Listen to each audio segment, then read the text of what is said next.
조심스럽게 추측해 볼 수 없는 밖에 없는 상황이에요. 박 전 대통령 옆에 있는 유영하 변호사가 어제만 하더라도 네. 노승일 전 부장에 대해서 공격적으로 그리고 서로가 공방이 치열하게 벌어졌던 것 같습니다.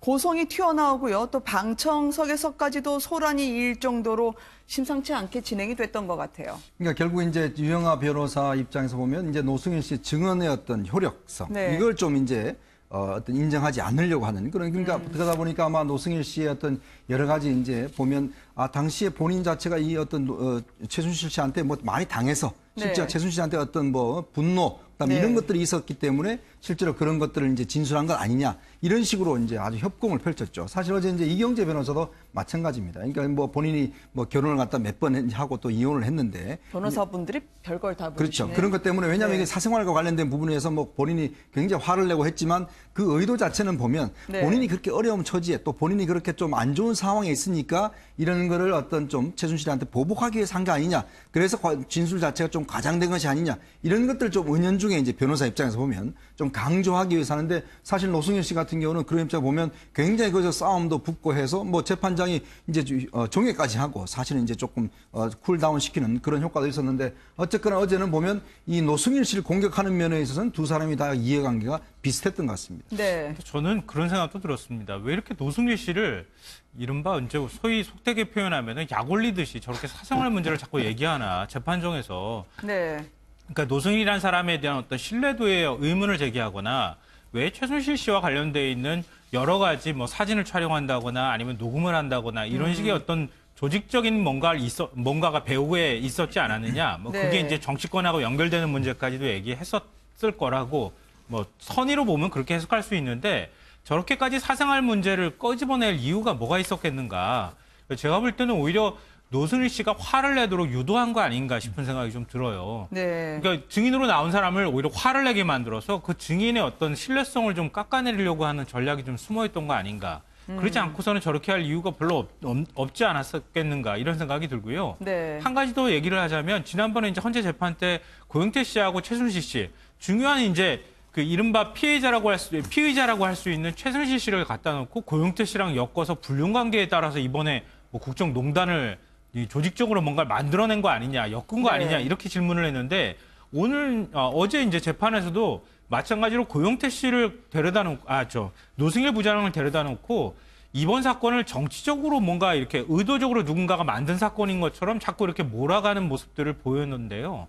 그런 걸로 볼 때 앞서 잠깐 말씀하셨던 것처럼 이번 재판이 결국은 헌재 재판에 다시 재원이 될 수밖에 없지 않을까. 또 정치 재판으로 몰고 가고 시간 끌기로 가는 것 아닐까 하는 우려가 들기도 합니다. 네, 바로 그 점이었는데요. 노승일 전 K스포츠 부장이 박 전 대통령 그리고 최순실 씨를 향해서 거침없이 증언을 했지만 과거에 했던 이 발언이 어제 공판에서 집중적인 공격 대상이 됐습니다. 어떤 발언이 문제가 됐던 걸까요? 함께 보시죠.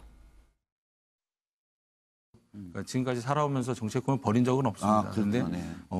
권력형 비리나 뭐 정견 유착 뭐 이런 것들 봤을 때 정치가 바뀌는 거를 기다리지 말고 내가 나서서 정치를 하면서 바꿔보는 건 어떨까.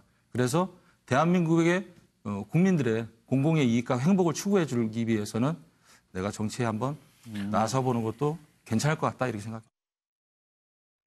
급기야는 어제 어느 당으로 나가시겠냐라고 물어보더라고요. 무소속으로 나가겠다고 하던데 정치적으로 여당 의원들과의 친분 유지 이 부분까지도 아마 문제가 됐던 모양입니다. 그렇죠. 왜냐하면 상대 이제 측 변호사에 따르면 예전에 말이죠. 찍었던 손혜원 의원과 함께 찍었던 그 사진 한 장, 네. 고영태하고 노승일 부장이 찍었던 사진 한 장 때문에 사실은 여러 가지 또 오해를 불러일으켰고 또 이후에도 보면 이제 청문회 때 나와서 본인이 굉장히 적극적으로 이야기를 하고 또 TV 출연도 많이 하고 이런 것을 보면 결국 이제 아마 이 어떤 본인의 어떤 정치적 의도 지금 보면은 뭐 어떤 면에서 보면 정치적 발언들을 좀 솔직히 하거든요.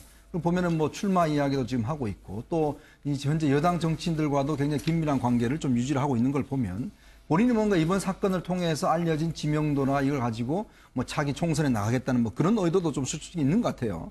근데 지금 이는 과연 어떤 정치적 오더를 비친 것이 재판에 유리할 것인가 저는 상당히 불리할 것 같아요. 왜냐하면 어떤 재판장 입장에서 볼 때도 이 발언 자체가 보면 이제 순수하게 받아들여지지 않죠. 왜냐하면 이건 항상 어떤 면에서 보면 좀 과대하게 부풀린다든지. 왜냐하면 지금 많은 진술들이 보면 노승일 씨가 여러 가지 이 의혹들 이야기한 게 많습니다.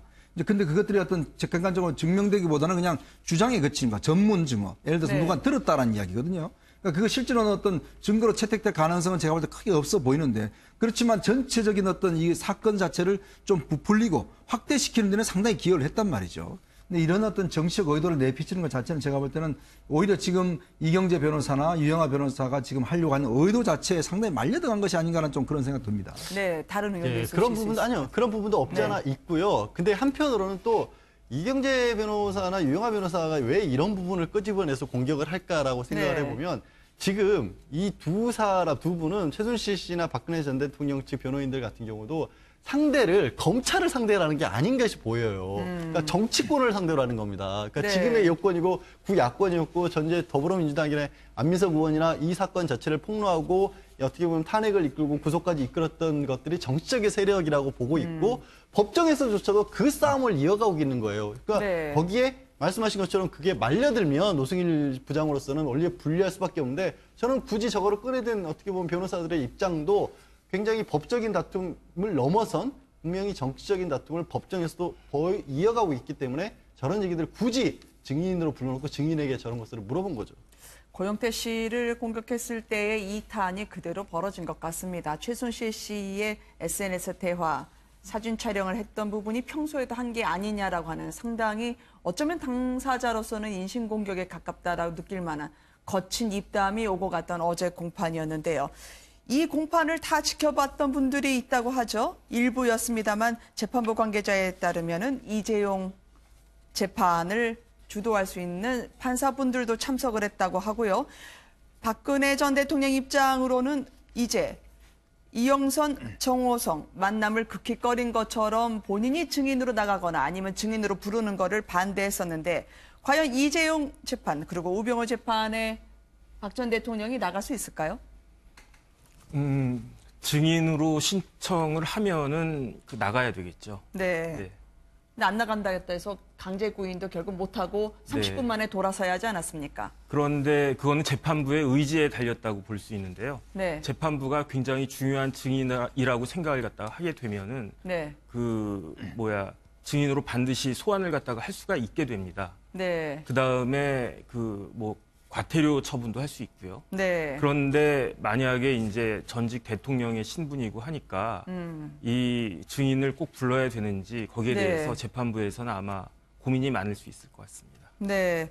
박 전 대통령 입장에서는 어쨌든 부대낄 수밖에 없는 사람들과의 만남 가급적 피하고 싶은 생각이 아닐까 싶어요. 피하고 싶죠. 당연히 예를 들어서 정호성 전 비서관 같은 경우도 안종범 전 수석 같은 경우도 부르고 싶죠. 박 전 대통령을 증인으로 불러서 나는 네. 심부름만 했을 뿐이다. 내 역할은 지극히 제한됐다. 이런 얘기를 들으면 자신으로서는 빠져나올 길이 있고요. 네. 제가 봤을 때 가장 답답한 사람이 지금 이재용 삼성 부회장이에요. 왜 박 전 대통령의 재판이 말씀드린 것처럼 약간 정치적인 공방으로 오가고 이러면 네. 법리 다툼을 해서 자신이 빠져나갈 것을 찾아야 되는데 만약에 박 전 대통령이 유죄가 되는 순간 이재용 부회장은 그냥 거의 반자동으로 유죄가 될 수가 있거든요. 그러니까 빨리 이게 법리 다툼으로 늘어가야 되고 이재용 부회장 본인은 대한민국 최고의 변호사 군단을 지금 도움을 받고 있지 않습니까? 네. 그러니까 거기서라도 어떻게 보면 자기는 싸워서 이길 좀 승산 같은 것들이 보인다라고 하는데 이 반대측인 박 전 대통령 재판이 제대로 안 들어가고 있는 것처럼 보이기 때문에 내 재판에라도 이렇게 증인으로 불러서 이렇게 하고 싶은데 또 거기도 나와주지도 않으니까 이재용 부회장은 굉장히 지금 답답한 상황이죠. 네. 박 전 대통령과 함께 서 있어야 하지만 구치소에서 어지럼증으로 넘어져서 타박상이 온몸에 심하고 꼬리뼈 부분 통증이 심해 나올 수 없었다던 최순실 씨. 그러나 가급적 내일 열리는 공판은 참석하겠다고 합니다. 이게 뼈에 부상이 있어도 공판 참석하는 투혼을 보이겠다는 걸까요? 아니면 뼈의 상처가 우리의 상상과는 좀 다른 걸까요? 글쎄 이게 이제 꼬리뼈 저는 안 다쳐봤습니다만 이게 다친 분들 이야기 들어보면 굉장히 고통스럽다고 그러거든요. 네. 근데 이게 빨리 나을 수 있는 게 아닌 것 같은데 사실 이제 그날 당일날 또 이경재 변호사도 본인도 잘 몰랐다는 거 아니겠습니까? 근데 그날 재판이 결국 이제 노승일 씨가 나오는 재판이었거든요. 네. 그러니까 그런 걸로 보면 노승일 씨가 보면 사실 이제 최순실 씨와 어떤 면에서 보면 독일에서 가장 재무관계로 해서 가장 밀접 밀접하게 관계가 돼 있었고 또 박 전 대통령과 관련해서 이제 증언을 많이 했지 않습니까? 언니 누나 뭐 언니라고 불렀다라든지 이제 그런 것들 만약에 이제 박 전 대통령이 있는 상황에서 증언을 한다라면 어떤 박 전 대통령 항상 그랬지 않습니까? 제 일을 좀 돌봐주는 사람이었다 이렇게 증언을 했는데 최순실 씨는 딴 사람한테 나는 그 언니라고 한다 이런 관계가 성립되면 네. 그것에 대해서 박 전 대통령이 뭔가 대답을 해야 될 거 아니겠습니까? 이제 그런 어떤 참 복잡한 관계를 아마 본인이 굉장히 꺼려했는 것이 아닌가라는 저는 솔직히 그런 생각이 좀 들어요. 네. 만약에 이제 이게 아픈 거야 진짜 아픈 게 아니었다라고 한다면 근데 이제 아마 그 최순실 씨 입장에서 본다면 일단 첫 번째 좀 피하고 싶었던 이 사람이 바로 노승일 부장인데 일단은 뭐 다음 재판부터는 어쩔 수 없이 좀 나와야 되니까 왜냐하면 재판에 나오지 않으면 본인 상대로 해서 뭐 증언 자체가 지금 효력이 없기 때문에 일단 뭐 본인이 여러 가지 아픔에도 불구하고 일단 또 정유라 씨가 일단 기각이 됐지 않습니까? 네. 본인이 바라던 대로 기각이 됐기 때문에 아마 그런 효과도 좀 있는 것 같습니다. 저는 사실 꼬리뼈를 다쳐봤거든요. 아, 네. 근데 꼬리뼈는 다리하고 달라가지고 기부스도 할 수가 없습니다. 네. 자연적으로 치유될 때까지 기다려야 되는데 가장 고통스러운 게 이렇게 앉아 있는 거거든요. 네. 그래서 재판에 앉아 있는 것이 사실 상당히 만약에 진짜로 다쳤다라고 한다면 네.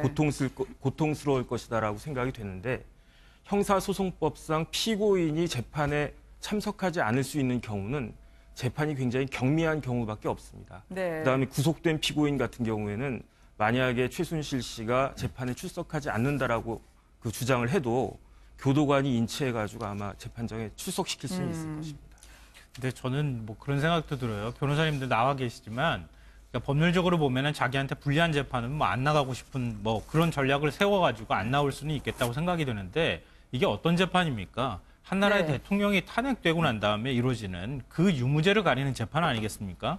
특히 대통령 같은 경우에는 지금 자기의 최측근으로 있었던 사람들이 지금 자신으로 인해서 결국 혐의가 만들어졌고 그리고 난 다음에 지금 구속된 상황이잖아요. 네. 그러면 오히려 어떻게 해야 되겠습니까? 일반적인 상식으로 보면은 내가 그런 적을 없다고 주장을 할 것 같으면 저 친구도 죄가 없습니다라고 나가가지고 말해줘야지 되는 거 아닌가요? 그게 상식 아닌가요? 그런데 나는 저 친구하고 같이 대면하기 싫어요. 그런 다음에 재판에 안 나가거나 아니면 최순실 씨도 똑같습니다. 자기가 데리고 있던 사람이잖아요. 근데 그런 사람이 지금 재판에 같이 나온다거나 증인으로 나와서 자기를 이제 물론 음해할 수 있지만 자기 무죄를 증명하기 위해서 가가지고 싸우고서라도 자기 무죄를 증명해서 대통령하고 연결될 수 있는 고리를 어떻게든 끊어줘야 되는데 네. 그런 거 안 하고 이렇게 재판에 같이 안 나오고 이렇게 회피하는 모습들을 보여주는 게 이게 국민 상식에 과연 맞는 일인가 좀 답답하기도 하고 안타깝기도 하고 그렇습니다. 현충일인 오늘 최순실 씨 소유 건물이자 정유라 씨가 머물고 있는 미스 빌딩 앞에 조기가 걸렸습니다. 뭐 참 많은 분들에게 만감이 교차하는 태극기 조기일 것 같은데요. 교도소 좀 옮겨달라고 하지만 여전히 검찰은 고개를 가로쥐고 있는 것 같아요. 저 최순실 씨 같은 경우 이제 남부구치소가 네. 좀 좁기도 하고 다른 것보다는 이제 왔다 갔다 하는 게 거의 3시간, 1시간 반 이렇게 걸리기 때문에 서울구치소보다 훨씬 멀지 않습니까? 그러니까 네. 거의 날마다 재판을 받는데 이게 좀 불편하기 때문에 가까운 곳에서 재판을 받도록 해달라라는 요청을 하고 있고 반면에 이제 구치소 측에서는 서울구치소에 박 전 대통령이 있는데 가장 중요한 공범이기 때문에 불가능하다는 입장이고 검찰도 저는 이걸 들어주기는 좀 어려울 것으로 보이고요. 최순실 씨는 그런 불만도 있을 것 같아요. 처음에 이게 서울구치소에 있을 때보다 상황이 점점 더 최순실 씨가 느끼기에는 엄격하고 까다로워졌을 것으로 보이는 네. 게 구치소 내부에 관련된 얘기가 요즘처럼 뉴스에 많이 나왔던 적이 있었던가요? 지금 그리고 교정당국에서도 굉장히 신경 쓰고 있습니다. 정말 네. 이만한 거 하나라도 혹시라도 국민들이 오해할 만한 소지가 생길까 봐 정말 규정대로 엄격하게 까다롭게 하고 있다 보니까 아마 최순실 씨는 이런 생각도 할 거예요. 남부가 서울보다 훨씬 까다롭구나 착각을 네. 하는 거죠. 그런데 그것조차도 그렇기 때문에 지금 저렇게 얘기를 하는데 또 들어주면 또 특혜란 얘기를 들을 수 있어서 아마 검찰이건 구치소에서건 저런 부분은 허용을 안 할